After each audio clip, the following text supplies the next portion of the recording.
la première fois de la saison, First Team va parler des rookies de cette QV 2022-2023. Il y a pas mal de choses à dire, des surprises bien sûr, des mecs qui confirment. On va parler en priorité de Paolo Banchero, bien sûr, numéro 1 de draft. On ne parlera pas de Chet Holmgren, mais on parlera des belles surprises. Bénédicte Mathurin et Jalen Ivey, ce que vous voulez, surtout, vous nous appelez pour en discuter. Ouvrons le dossier du numéro 1 de cette draft. C'est un petit power ranking, d'ailleurs. Je vous poserai la question à un moment donné. Qui est, pour vous, le rookie de l'année après un quart de la saison? Plutôt Bénédicte Mathurin ou plutôt Paolo Banchero? Je vais vous donner les stats de Paolo Banchero d'abord et vous allez me raconter. Le problème de Paolo Banchero, c'est qu'il a raté quelques matchs. Ouais. Et ça peut... On sait que parfois, ça peut être un peu relou. Il est quand même, le bougre, à 21,8 points. Rookie à 20 points, c'est toujours quelque chose d'énorme. Il est à 21,8 points, il est à 6,5 rebonds, 3,6 passes, 46% en tir et 25% à 3 points sur 3,6 tentatives. Théo, première impression du bon vieux Paolo Banchero, l'Italien du Magic d'Orlando. Eh ben moi, j'ai été super impressionné en fait. Dès la pré-saison, j'ai trouvé qu'il faisait preuve d'une maturité assez folle en fait, offensivement.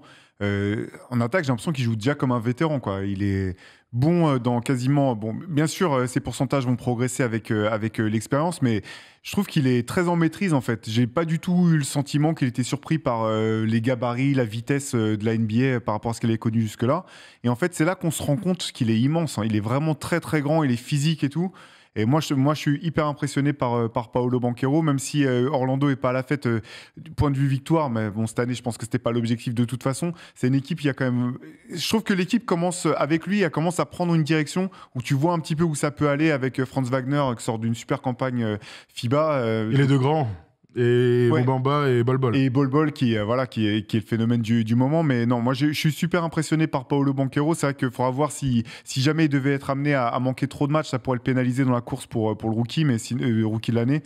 Mais je le trouve très très fort. Ouais. T'es d'accord avec ça, Aaron, j'imagine? Ouais, complètement. Un physique déjà sculpté, déjà bâti pour la NBA. Moi, j'ai beaucoup aimé son début de saison, son début de carrière pour le coup, où on l'a vu sur plusieurs aspects du jeu, au large, fort à l'intérieur, être capable de faire des petits hooks. Je trouvais qu'il y avait un peu de... Tu n'étais pas d'accord avec moi, mais peut-être que toi qui es plus que moi, je trouvais qu'il y avait un peu de Chris Webber pour moi en lui. Je sais pas, j'arrivais à retrouver un petit peu de ça. Toujours pas moi. Oui, non, mais j'entends, mais sur cette espèce de poste 4 qui arrivait à tout faire sur un terrain, alors où le basket a beaucoup changé, mais j'ai été très impressionné par sa capacité très vite à amener des choses dans le jeu, à être vraiment le playmaker de cette équipe-là. Le problème, c'est qu'il est playmaker d'une équipe qui est la dernière de la ligue, qui n'a pas de meneur et qui est une équipe qui joue, même si tu l'as dit, il y a Franz Wagner qui est intéressant, qui est une équipe, là, en l'état... Qui ne joue pour rien, quoi. Voilà, là, en l'état actuel, et leur saison, elle est terminée, s'il se passe rien.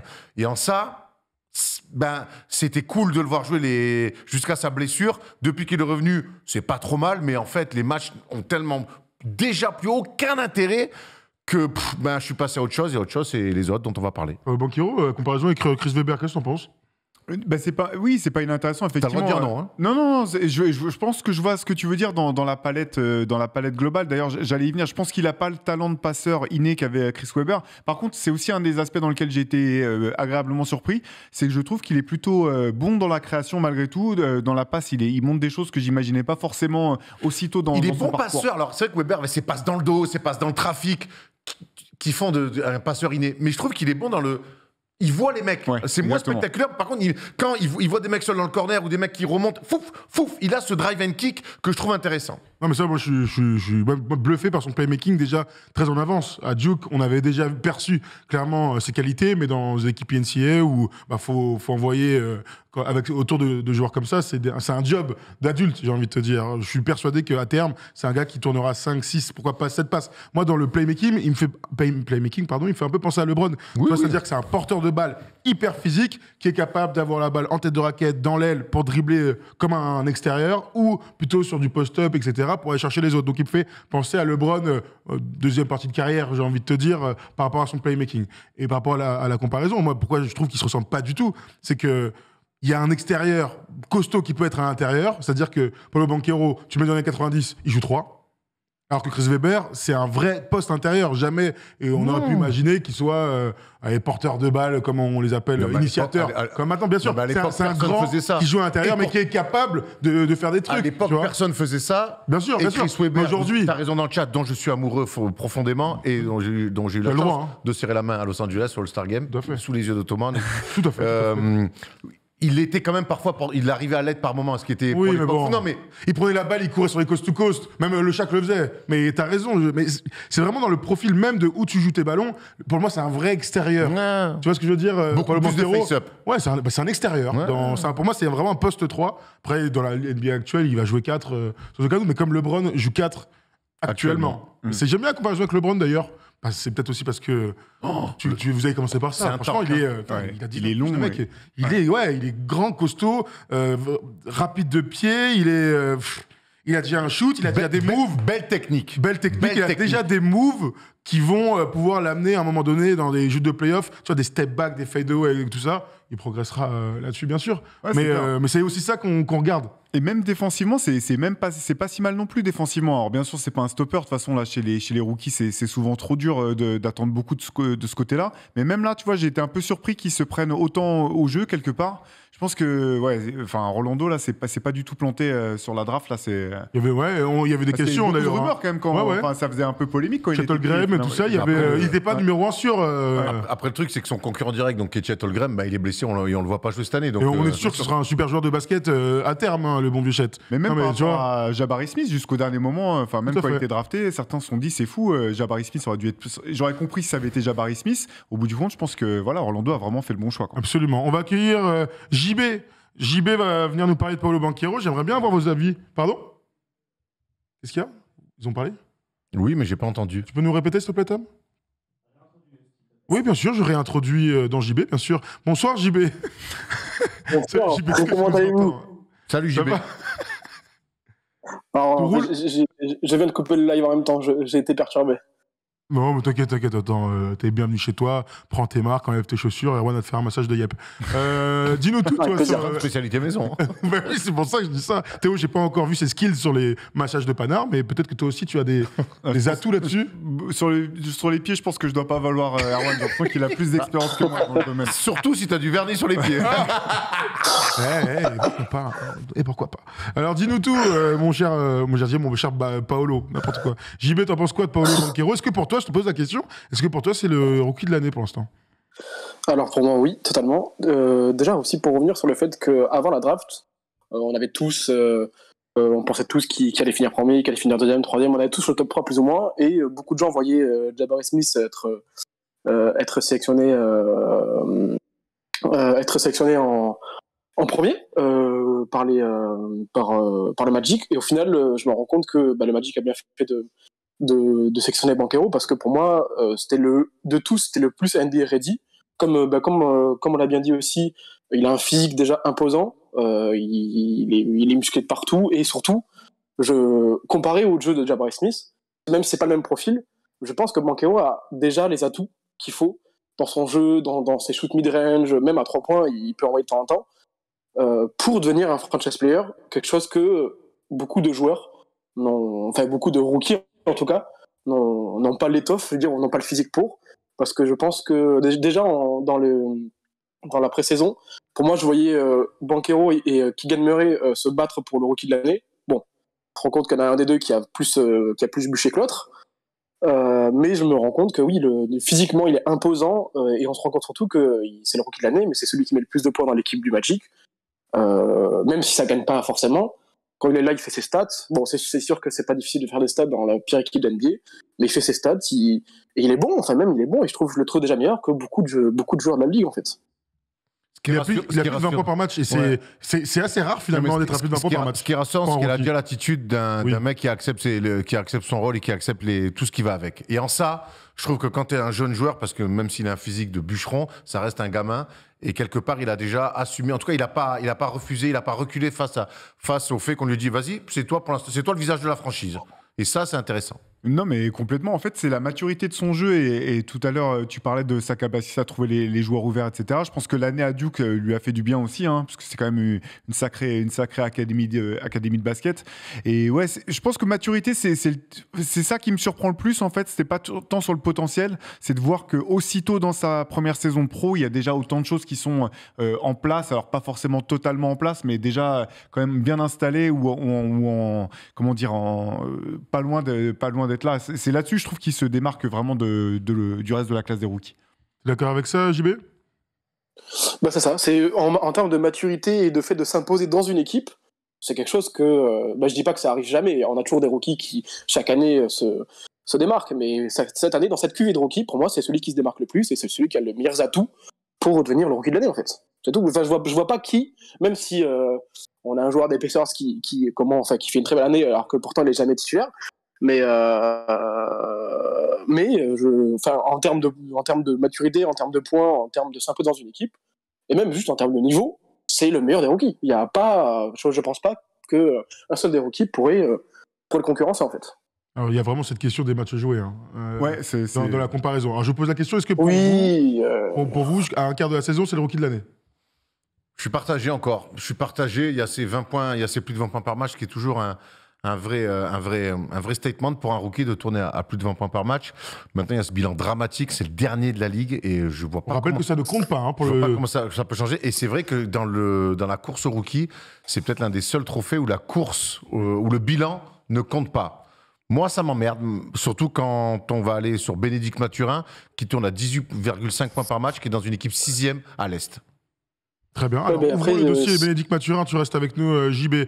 Messieurs, je parlais de surprise. On va aller là, la surprise. Hein. Bénédicte Mathurin, avec ses 20 points, ses 20 ans, pardon, drafté 6e du coup des Pacers. Il a 18,5 en termes de points, tu l'as dit, Erwan, 4 rebonds, 1,6 passes, mais surtout alors 42% au tir, 39% à 3 points. C'est un joueur...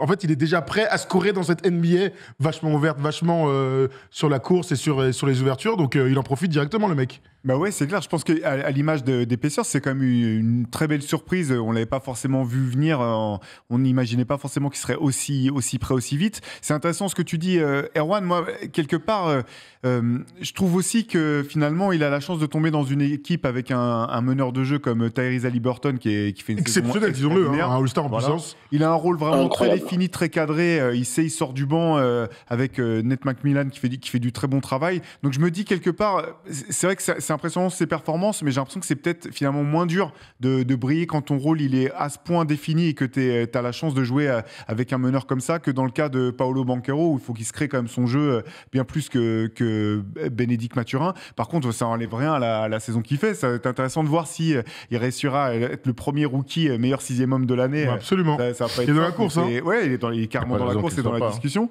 Mais en tout cas, quelle belle pioche du côté des Pacers, clairement. 11 matchs, enfin, il a joué 20 matchs. 11 matchs au-dessus des 20 points, 2 matchs à plus de 30 points, 30 et 32. Il est archi régulier, c'est aussi ça l'information. Il a 2 matchs sous les 10, mais c'est 8 et 9, donc il est pas à 1 point, à 0 sur 15. C'est ça qui est bluffant aussi, Erwan, c'est qu'on parlait de maturité, c'est déjà un scoreur mature de NBA. Alors c'est un quart de saison, mais tu vois ce que je veux dire? Moi, je vois dans sa palette offensive. Je vois une maturité, il est aussi tombé, j'ai l'impression, dans un bon environnement très important à NBA. Et j'ai l'impression qu'il a un mental. C'est Rick Carlisle, le coach, hein, bien sûr. Ouais, j'ai l'impression qu'il a un mental, supérieur un petit peu à ce qu'on peut voir d'habitude chez des jeunes. Il a fait 2 ans de fac, c'est important de le dire, à Arizona. Il est arrivé dès sa draft, il a fait des déclarations un peu faux folles, hein, comme dire que il faudra que LeBron lui prouve que c'est vraiment bien lui le meilleur joueur de la ligue depuis 10 ans. Ce qui était marrant, c'est qu'après, il a marqué plus de points que lui sur le match la semaine dernière. Mais en gagnant d'ailleurs. Voilà, en gagnant. Puis il a dit que c'était quand même toujours LeBron, le meilleur joueur du monde. Donc ça, c'était marrant. Mais gros mental, des grosses déclarations où derrière, il faut assumer. J'ai l'impression que ce mec-là, il est équipé là-haut avec un énorme mental. Je ne sais pas si le joueur qu'il est actuellement va énormément évoluer. Par contre, aujourd'hui, d'ores et déjà, c'est un joueur quasiment fini de NBA. Maintenant, je sais pas, dans son registre d'ailier, shooter, slasher, athlète, défenseur correct qui peut là, je pense, devenir encore un meilleur défenseur. Je sais pas s'il a une énorme marge de progression. Il n'empêche qu'aujourd'hui, c'est un vrai joueur NBA qui compte. C'est dur de se dire ça pour un rookie. Non, mais je comprends ce que tu veux dire, Ouais. mais tu vois, un mec qui a 2 ans de fac, mais il a 18 points par match. peut-être parce qu'il est aussi en avance physiquement, peut-être que Ça marche pas pour la peut-être NBA, qu'il est- Ouais, mais sur un poste délié comme ça, t'es fini un peu plus tôt. C'est une question que je me pose. Si tu me dis ça pour Jaden Ivey, qui est une brute, ou Shannon Sharp, qui sont des brutes épaisses et des physiques, là, on est quand même sur un profil plus fin, plus shooter, etc. Oui, mais je sais. Ouais, mais il a- vois ce que je veux dire. Justement, je te pose la question.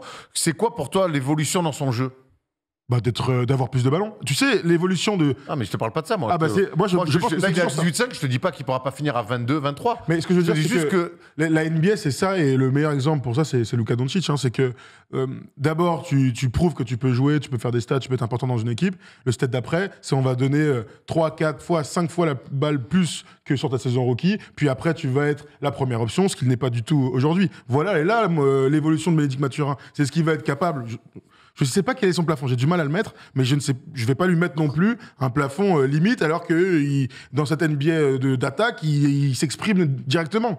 Donc voilà, si demain on lui donne, il est première option, et ben là on pourra regarder sa palette offensive et dire qu'il est déjà fini rookie. C'est là où j'ai pas de doute, parce que c'est trop tôt pour avoir des doutes sur des gars. Et on a bien appris avec le temps qu'avoir des doutes sur des rookies, c'était une catastrophe, hein, même quand ils sont bons et surtout encore pire quand ils sont pas bons. Maintenant, je trouve qu'il bénéficie d'un système, d'un coach qui arrive bien à le faire jouer, d'un meneur extraordinaire qui est Tyrese Haliburton. Pour moi, c'est un joueur qui pourra faire ça, qui pourra faire ce qu'il fait là, il pourra le faire pendant 10-15 ans, tu vois, donc ce qui est déjà énorme. Maintenant, je sais pas si tu me parles de franchise, d'être même option numéro 2, je sais pas. Je sais pas, quand je vois les débuts de Paul George, je vois un mec dans la même franchise qui est sur les. Alors, c'est pas les mêmes ambitions, bien sûr, mais c'est une saison rookie déjà de haute volée. Donc, quand j'ai vu les stars, si on prend les Kawhi, si on prend je sais pas, si on prend tous les meilleurs ailiers qui sont pas forcément 1, 2, 3 de la draft et qui mettent 1 an ou 2 ans à s'y mettre, je vois pas pourquoi Bénédicte Mathurin, Québécois, vous Mais avez je dis pas raison, non. hein, soit pas capable. Je dis pas non. Toi, tu me dis que c'est déjà un joueur fini. Je pense au contraire qu'il y a encore plein de trucs. Il va progresser dans l'adresse. Et puis, il y a la compréhension du jeu, etc. C'est ça. Et ça, par contre, Il est ambitieux en plus. Oui. Il est très ambitieux en plus. Quand tu l'entends parler, il te rend compte qu'il c'est un joueur vachement ambitieux, Ah oui. qui a l'envie d'évoluer. Et je me dis que ce truc, je trouve qu'il a un IQ vachement développé déjà. Après, il a fait 2 ans de fac, comme on l'a dit, donc il avait déjà développé plus d'IQ que beaucoup de gens. Mais ce que je veux dire, c'est qu'il a une capacité à trouver des shoots ouverts, ou même à trouver des points faciles que d'autres n'ont pas, en fait. Et rien que dans ça, c'est déjà une très grande partie de ses points. Enfin, le fait qu'il score facilement, c'est déjà incroyable. Et surtout, je me rends compte que, enfin, si on devait prendre un joueur, le comparer à un autre joueur des Pacers qui a déjà fait des stats, je me dis que je le vois bien avoir les mêmes stats qu'un Victor Oladipo à l'époque où il jouait au Pacers, tu vois, par exemple. Je le vois bien évoluer de cette façon, tu vois. Même si c'est pas le même profil, il était plus athlétique Oladipo, je le vois bien avoir les mêmes stats en termes de points, 25-26 points par match. Je le vois bien aller là-dessus, tu vois. Ouais, c'est clair. Et quand je vois l'évolution de Shai Gilgeous-Alexander, franchement, bien malin après saison rookie, quelqu'un qui était capable de me dire que dans 4 ans, il serait aussi fort que maintenant. Il avait du potentiel. Aucun doute, on l'a vu faire des belles choses, notamment en play-off. On se souvient de la passe à notre ami Landry Shamet.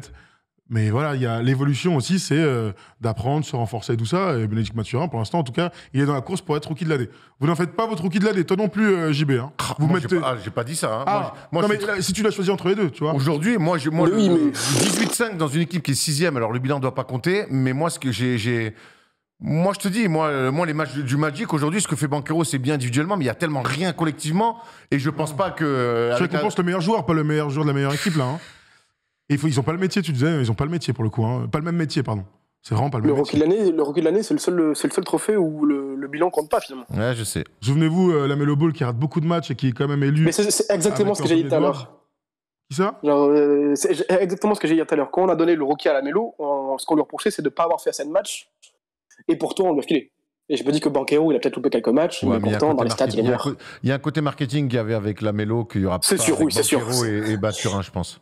C'est sûr, c'est sûr. Resta Banchero pour toi? Moins Pas que la Mélo. médiatique, bien sûr, mais Moins- c'est sur ses débuts, on en a beaucoup parlé quand il Ouais, a enchaîné les ouais, matchs ouais. à 25. Pour moi, il les a tout d'être une star un jour. Enfin bref. Vous nous dites dans le chat, non, enfin, vous avez déjà voté. D'ailleurs, je vais regarder le résultat du sondage. Qui, pour vous, est le rookie de l'année jusqu'ici? C'est Paolo Banchero, 66%, pendant que Bénédicte Mathurin est à 30%. Très bien. D'autres rookies que vous vouliez aborder, peut-être, messieurs? Ouais, moi, je veux bien parler de Bah, Jaden Ivey. Eh là, ben, vas-y, comme ça, avec on plaisir. parlait, là. Vas-y. Moi, j'adore. En fait, il a un truc dans. Alors, je dis pas que c'est le même. Je lui prête pas forcément le même potentiel, hein, mais il a quelque chose où il me fait penser à Dwayne Wade, en fait, dans sa capacité à attaquer le cercle, dans son espèce de vitesse et d'explosivité que je trouve complètement folle. Souvent, on dit que ce qui est dur pour les rookies, c'est de s'habituer à la vitesse de la NBA. Lui, c'est un peu l'inverse, quoi. Il y a des fois, il va trop vite, même pour ce qui se passe autour de lui. Et en début de saison, je me disais, je m'étais dit un petit peu en rigolant qu'il pourrait très bien finir parmi à la fois le rookie qui va le plus souvent sur la ligne des lancers francs et celui qui perd le plus de ballons, parce qu'il y a des moments où tu sens que Il est pas il fini. contrôle pas Ouais, ses super c'est pouvoirs clair. jusqu'au bout, quoi. 2 ans de fac, lui aussi. Hein. Jordan Ivey, il me semble. Ouais, Jaden Ivey, je vérifie. T'en dis quoi, toi, Erwan?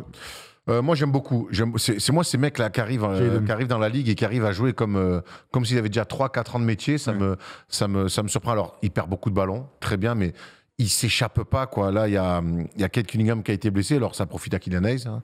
Mais lui, je le vois, il shoot à trop, il prend des tirs à extérieur. On voit qu'il y a une énorme marge de progression là-dessus, mais il les prend, il a pas peur. Il a une attitude. Moi, c'est ça qui me plaît aussi chez les rookies, plus que des stats. C'est ce côté, je bombe le torse et tous les soirs, je relève les défis qui s'offrent à moi.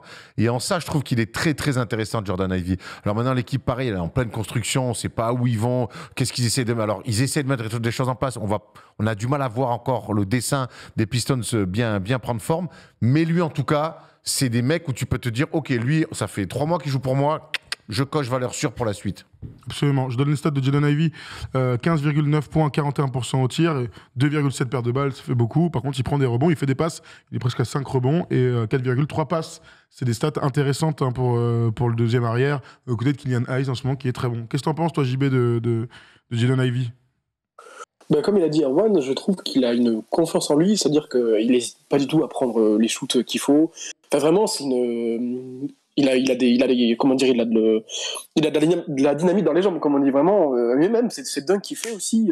Il part au dunk sans avoir peur. Il a vraiment pas peur de prendre des shoots, d'aller au dunk, d'aller au contact ou quoi. C'est quelqu'un qui a un très très très très gros potentiel, je trouve, et comme on a dit, il profite du fait qu'il n'y ait pas Kate Cunningham actuellement, et pour l'instant il fait sa saison, et je vois pas ne pas être dans la first team rookie, en tout cas, c'est sûr. Oui, absolument. Absolument. C'est pour ça que je le cite en troisième. Hein, c'est que c'est celui qui, en termes de start, en tout cas, qui fait la meilleure impression. Quelqu'un disait dans le chat, ça fait un peu bas, 41% au tir pour un joueur comme ça. Après, il prend.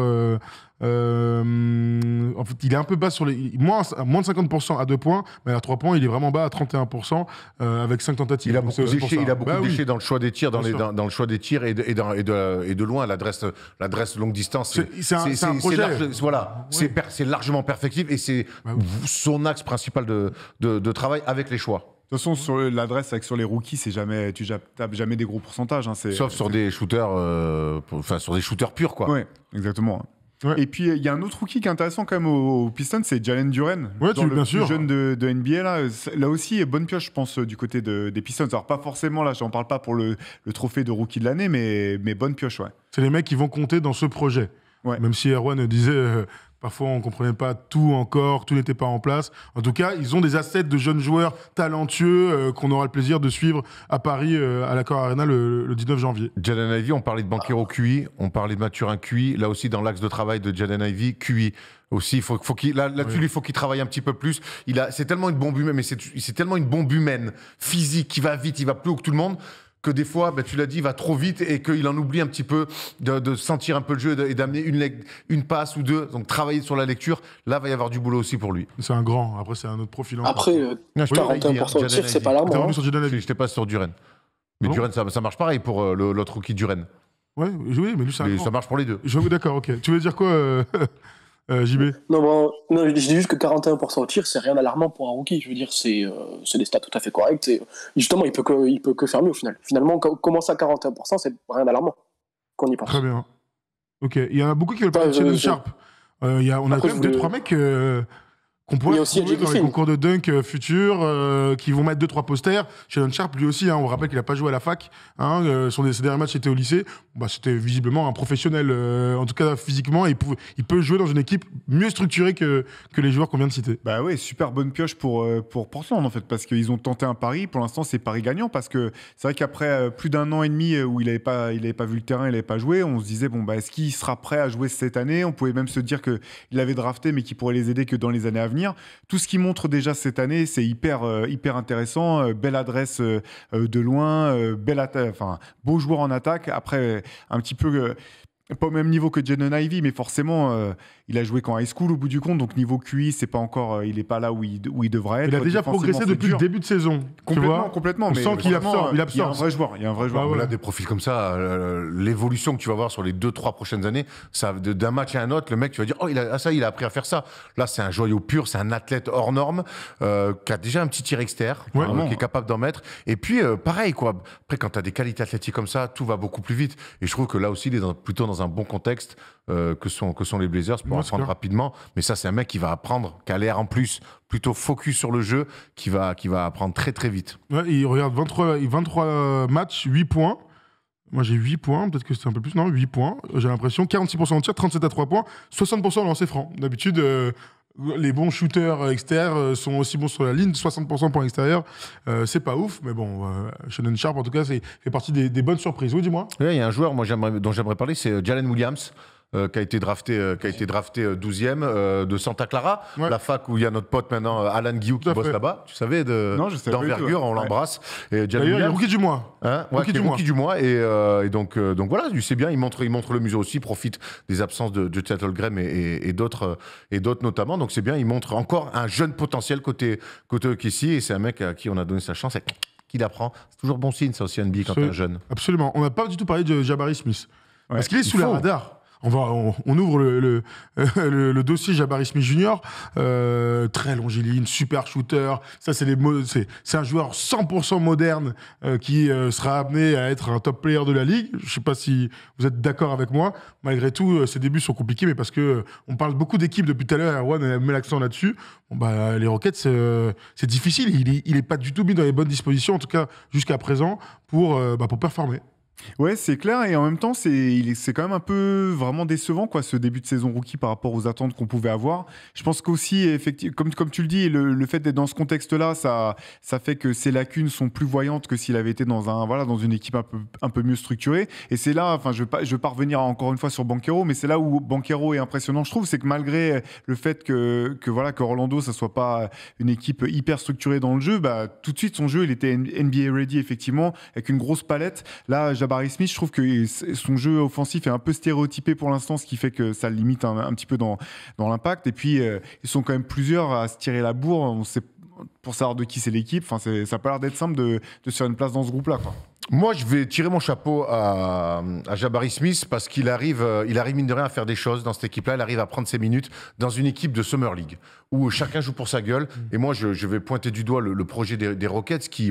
Où vont ces gens? Vers Victor. Ouais, d'accord, mais honnêtement, vouloir apprendre le métier à des gamins sans mettre un chouïa de vétéran, sans dire que tu vas lui donner 35 minutes à ce vétéran, même si tu lui donnes 10-15 minutes, ça me fait penser à l'époque à des Jared Dudley, des conneries comme ça. Il faut entourer ces gens de gamins dans les vestiaires, dans les déplacements, un peu en match. Ils ont en plus un coach qui est jeune là aussi. Honnêtement, c'est un planning familial, les Houston Rockets. Et honnêtement, et ces gamins-là, ils ont beaucoup de jeunes potentiels, mais il n'y a personne autour pour les entourer. Il n'y a pas un daron même, quand tu prends l'avion, pour leur dire, tu sais, nanana, moi à l'époque, moi quand j'étais espoir, je passais ma vie au fond du car à parler avec Jimmy Verov qui me racontait les matchs d'Euroleague et comment Majkovic les entraînait. Et ça me régalait. Et après, quand il me racontait des trucs, avec les pros, peut-être je jouais 2 minutes, on s'en bat les couilles, mais derrière, j'arrivais à l'entraînement, il me racontait des trucs qui s'étaient entraînés. Et ça te donne, c'est comme ça aussi que tu apprends le métier. Et chez les Rockets, le seul, c'est Eric Gordon qui est là, mais qui est peut-être en instance au départ. Mais... Ouais, c'est le seul. Il est fatigué. C'est le seul, mais il est clairement en sous-effectif. Il est un peu isolé là-dessus. Je comprends pas, en fait, de vouloir, l'année dernière avec John Wall, de pas vouloir le faire jouer absolu. Je comprends pas, quoi. Mettre que des gamins entre eux, en fait, c'est bien de perdre pour apprendre, mais là, ils apprennent. C'est un peu la même chose, d'ailleurs, il n'y a pas de vétéran. Ah, ok, si, c'est pareil aussi. Hein. Bah, Tu vois, il y a des effectifs comme ça. Hein. Ouais, mais t'as une superstar qui est shy. Ouais, oui, on dit ça cette année. Il y a un programme de développement des joueurs quand même. Oui, Tu sens que sur le ok. staff technique, ça bosse. Même si effectivement, des fois, tu te dis bon bah, qu'est-ce que tu peux apprendre quand tu prends raclée sur raclée et que tu perds autant. Mais Houston, Il y a des cadres à OKC. Shy, Lou Dort, c'est des cadres. C'est des mecs tous les soirs. C'est des joueurs NBA. Oui, on dit ça aujourd'hui, mais je veux dire, mais c'est différent. les mecs de Houston, différent. ils seront peut-être dans 2 ans comme ça. Tu vois ce que je veux dire? Ils vont Oui, tu veux rester 2 dire, ans, JB? Ma foi. Non, mais ce que je veux dire, c'est que au OKC, on sait que c'est Shai la star. À Rockets, t'as Kevin Porter, t'as Jalen Green. Enfin, ce que je veux dire, c'est qu'il y a trop de têtes, trop de gens qui veulent prendre la balle et qui veulent montrer. Alors que je dis pas qu'à OKC c'est pas le cas, mais je dis qu'à OKC il y a un cadre plus zen. Il y a une atmosphère où on sait que c'est Shai qui est là pour mettre les points, c'est la star, c'est la superstar de l'équipe, c'est lui qui va toucher sûrement le plus de ballons. Alors que du coup, au Rockets, tout le monde veut la balle.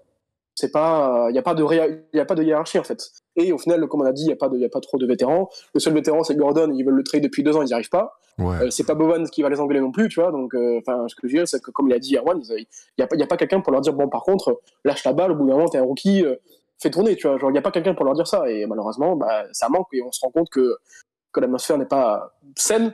Et je souhaite de tout cœur que Victor n'aille pas là-dedans. Malheureusement. pareil. On verra. Pareil pour ça. On verra. Bon, en tout cas, voilà pour Jabari Smith. Après, il y a AJ Griffin aussi qui fait. Ouais, si tu veux, AJ Griffin. De toute façon, les 2 derniers seront Keegan Murray et AJ Griffin. Alors, tu veux commencer par qui? On n'a pas dit, mais les Rockets ont battu les Suns il y a quelques jours. Incroyable, dans une très belle victoire. Oui, non, mais après. Oui, vas-y. Dis-moi, JB. AJ Griffin, juste pour revenir à lui, je me rends compte qu'il fait un peu comme. J'ai totalement oublié le nom du rookie, mais en gros, il profite du fait que quand il n'y a pas Trae Young, il fait des stats, et même surtout, c'est un shooter incroyable. Je trouve qu'il a un shoot très très bon. Et lui aussi, il n'a pas froid aux yeux, il n'hésitera pas à prendre 12 tirs à 3 points par match, même s'il en met que 2, tu vois. Genre, c'est quelqu'un qui travaille son shoot et qui est adroit quand il veut, et surtout qui bosse, quoi. Et ça se voit qu'il bosse et qui veut des minutes de jeu, qui veut du temps de jeu, et qui n'hésite pas à faire ce qu'il faut pour, et surtout profiter du peu ballon qu'il a pour l'exploiter et faire du mieux qu'il peut. Et j'adore ce joueur et je pense qu'il a de l'avenir dans la ligue. Ouais, clairement, l'ancien Duki qui était sélectionné 16e, hein, il a presque 10 points et des super pourcentages pour le coup, hein, 49%, 38 à 3 points. C'est intéressant pour un mec, on avait vu en palette son buzzer beater qui est inscrit dans ce groupe des Hawks qui vit très bien, bien sûr, entre Trae Young et Nate McMillan. Le dernier qu'on voulait citer, c'est Keegan Murray, mais Erwan, tu m'en as dit que du bien. En même temps, en ce moment, les Kings performent plutôt bien, donc j'aime beaucoup. Bon joueur. J'aime beaucoup. Alors, tu vois, tu vas me dire, mais par rapport, je lui vois une vraie marge de progression. Je vois un mec qui est déjà prêt à avoir un rôle, qui est déjà prêt à jouer, qui fait beaucoup de choses des 2 côtés du terrain, qui a une vraie palette offensive, qui fait beaucoup de choses proche du terrain, capable de se stopper à mi-distance, capable d'être à droit à 3 points, déjà un corps, un physique pour être proche du cercle, aller mettre des lay-ups en absorbant les contacts. J'aime beaucoup, et puis je le trouve concentré, je le trouve à l'écoute quand on lui parle sur le banc. Je trouve ça a l'air d'être un bon gamin, pour reprendre une expression qu'on connaît bien en France. Et j'aime beaucoup son attitude, j'aime beaucoup ce qu'il fait sur un terrain. Alors c'est un petit peu up and down, mais j'aime beaucoup ce que fait Keegan Murray et je crois beaucoup en lui pour la suite. Très bien. Ouais, belle surprise aussi, parce que c'est vrai qu'au moment de la draft, tout le monde se moquait un petit peu des Kings en se disant ils sont encore foirés, encore une fois, ils ont pas pris le joueur qu'il fallait prendre. Et au bout du compte, dès la Summer League, alors je sais que les enseignements de la Summer League se transforment pas forcément en vérité quand la saison commence. Jared Bayless avait été MVP de Summer League. Voilà, exactement, loin devant Nicolas Batum, mais au bout du compte, c'est pas celui qui a fait la plus belle carrière. Mais au bout du Keegan Murray, beau joueur, je pense, bonne pioche pour les Kings, un joueur qui colle bien avec le projet, et c'est vrai que c'est intéressant quand même de voir cette équipe qui retrouve une direction qui a du sens, avec un coach Mike Brown qui a manifestement fait du bon boulot dans la formation, une sauce qui commence à prendre, donc non, très bien Keegan Murray, comme toi, je trouve que c'est un joueur solide. Quelques commentaires, parce que vous êtes beaucoup à parler de Keegan Murray, hein, qui avait été sélectionné 4e choix de cette draft après 2 ans d'Iowa. Quelques commentaires, on nous dit Keegan Murray, bon role player, les Kings ont pris 0 risque et en vrai ça paye. On nous dit aussi Keegan, quel est son réel plafond, probablement plus haut que prévu des scootings pré-draft, clairement. Et Rio nous dit Keegan Murray, c'est un bon joueur qui ne sera pas un franchise player, mais vraiment capable d'aider une équipe. Voilà. Mais il en faut. Comme 80% des joueurs de NBA, et il en faut. Ouais, au moins, hein, 80%. 80, je suis gentil, ouais. Ouais, c'est clair. Keegan me régale. Keegan me régale. Keegan me régale. Très très bien celle-là, bravo, superbe, ça c'est Merde qu'il a dit, bravo les mecs. Bon, et en effet, il y avait plein d'autres joueurs, hein. Je vois Nikola Jovic, vous me parlez de Koloko, on aura le temps de reparler de tous ces joueurs dont on a déjà parlé ici ou là Bon, on dans peut la déjà dire que c'est saison. une bonne cuvée. Ouais, C'est une cuvée sérieuse, solide. Tout à fait, à voir qui performera. Pour l'instant, Banchero a l'air au-dessus, en tout cas dans ce qu'il dégage. On rappelle que Shuttlegren est blessé et Ouais, que ça. la saison rookie, ce sera face à Victor Victor. l'année prochaine. Ils sont liés pour la bout. vie tous les deux, ouais, c'est clair. Mais pour l'instant, c'est une bonne cuvée, sans que ce soit un truc de ouf, j'ai envie de te dire. C'est une bonne cuvée. Ouais, c'est une bonne cuvée. Une bonne cuvée. Rien d'incroyable. Bon, ça fait quelques années qu'il n'y a rien d'incroyable aussi. Hein. Qu'il y a quoi, pardon? Ça commence à faire quelques années qu'il n'y a pas eu de gros joueurs. Ah, là, qui quand même, sortent la du mélo, lot, quoi. Anthony Edwards, Oui, c'est tout. franchement, c'était il y a 2 ans. Hein. Oui, après c'était il y a 2 ans, mais pour le coup, à part Anthony Edwards et de la Mélo, enfin même de l'an dernier, on retient. Ce que je veux dire, c'est que cette année, Mobley, après, ouais, on quand même, peut- Mobley, on peut pas trop attendre des rookies non Luka plus. Très Young. Un peu bit en or, notre ami JB là-dessus. Hein. Ouais, Non, mais ce que je veux dire, c'est que Zion nous dit je- Zion, il nous dit Zion. Est-ce que tu je suis assez déçu. Je suis assez déçu parce que dans le sens où pour l'instant, à part les gros noms, tu vois, t'as pas trop de joueurs de l'ombre qui ont été sélectionnés dans les 20e positions et qui se sont hyper mis en avant ou quoi, ou qui ont fait de grosses saisons, enfin qui ressortent vraiment des QV. Ça, je veux dire, c'est que dans les années genre, entre 2010 et 2015, où il y avait des QV, où il y a des joueurs vraiment qui étaient sélectionnés 28e et qui ressortaient. Qui faisaient des bonnes saisons et qui vraiment se démarquaient. Ouais, et je trouve que c'est quelque chose qui manque en ce moment. Bah, je pense à des mecs comme Ingram, tu vois, qui ont dû attendre d'arriver au Pels pour devenir les joueurs qui sont. Une draft, ça se juge de toute façon après 5-6 ans. De toute façon, moi j'ai l'impression que ces derniers temps, c'est plutôt solide. Et puis des drafts fantastiques, chaque fois qu'on les annonce fantastiques, elles sont dramatiques. Hein. La draft d'Andrew Wiggins et tout. Non, je trouve que c'est plutôt une bonne cuvée. Ouais, mon bon Jabari Parker. Ah oui, après. Est-ce qu'il joue encore au basket, Jabari Parker? Ouais, L'année dernière. il a fait des essais à Malakoff. Et Aboudou a dit non. Malakoff qui est premier de National 3. Ah bah faut ça. Bravo, Malakoff. Chapeau. Et il va aller jouer avec Dwight Howard. Oui, l'année dernière, il était avec les Celtics, 12 matchs. L'année d'avant, 12 matchs avec les Celtics. Mon bon vieux Jabari Parker, putain, c'était lui le nouveau mélo. Putain, Non, mais c'est triste, c'est le mec avec qui les est... Celtics, on l'avait vu mettre des tomates et Mais tout. oui, Il était il était revenu revenu. en Cannes, il disparaît. Ils C'est l'ont le mec qui est arrivé 20 ans trop tard, ça aurait été... Ah, mais il avait Il tout. avait tout Après, le bon, skill set pour après être il est arrivé, une il avait star, déjà 2 croisés. Il arrive, il se repète Ouais. les croisés. Et il avait aussi un corps qui pouvait pas lui permettre de durer. Pas fait pour le haut niveau. Non, c'est terrible. Et pourtant, vraiment, c'était un joueur fantastique. C'est Pour moi. un beau joueur. Ah, incroyable joueur, fantastique. Bon, voilà pour. Non, mais qu'il a pour la cuvée- joué avec Dwight Howard. Dis quoi, JB? Qu'il aille jouer avec Dwight Howard, je pense qu'il va se plaire là-bas. Bah ouais, il peut se faire un petit peu d'argent et vivre à Taïwan. J'ai pas du tout l'info où est-ce qu'il est aujourd'hui. Peut-être, j'espère qu'il a pas arrêté complet. Ce serait dommage. Il a fait le training camp. Tac, avec les Celtics. Il doit être avec Mais Jalil 27 Okafor. septembre, il est. Pardon? Il doit être avec Jalil Okafor, c'était les deux gros prospects mais à sortir de Chicago. Ouais, mais j'ai dit Okafor, il froisse la G-League. Hein. Il est avec le Mexique. Ouais, enfin bon. Non? Bah oui, Non, enfin, il y en a un qui s'est pété, tout ça et tout. Il y en a un autre qui a juste. Oui, je sais, mais je veux dire, au moins, non, mais là, je cherche où est le mec. Jalil Okafor. Vache. Ah oui, alors, je parle d'un pivot qui est arrivé dans un basket où il pouvait pas jouer. Bon, on est en plein Les dedans. deux, Pivot ouais, d'attaque. Ah, lui, comme ça, c'est arrivé début 2000, au milieu des années 90. Ah bah, ouais, il aurait c'est fait une clair. carrière tout à fait honnête. Hein. Exactement. c'est Après, clair. moi, les mecs qui, en 2010, ne veulent pas défendre une cacahuète, mais vraiment, j'essaye même pas dehors. Bah ouais. C'est- T'inquiète pas, c'est c'est ce trop qu'ils ont dur. fait. Hein. C'est ce qu'ils ont fait. Trop dur. C'est drafté lui aussi par Philly. Hein. Philly, ouais. Putain, avant Embiid ou peut-être. Avant Embiid, ouais. Je crois que c'était l'année d'avant Embiid. Après, Ouais, comme ouais. Embiid il a raté les 2 premières saisons, bah, Non, mais je il sais draft plus quand même, exactement. il draft, il me semble. Attends, je regarde. Bah, de toute façon, c'est Jalil Okafor, il dit c'est 2013, non? Ah non, c'est Joel Embiid 2013. Enfin, 2014. Non, tu vois, après. Ah ouais. Après.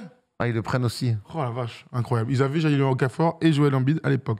Voilà, messieurs, pour cette petite page rookie, ce petit point, on le refera dans quelques temps. Puis s'il y a des mecs qui continuent à performer, on les mettra en avant dans les différentes émissions. Merci JB.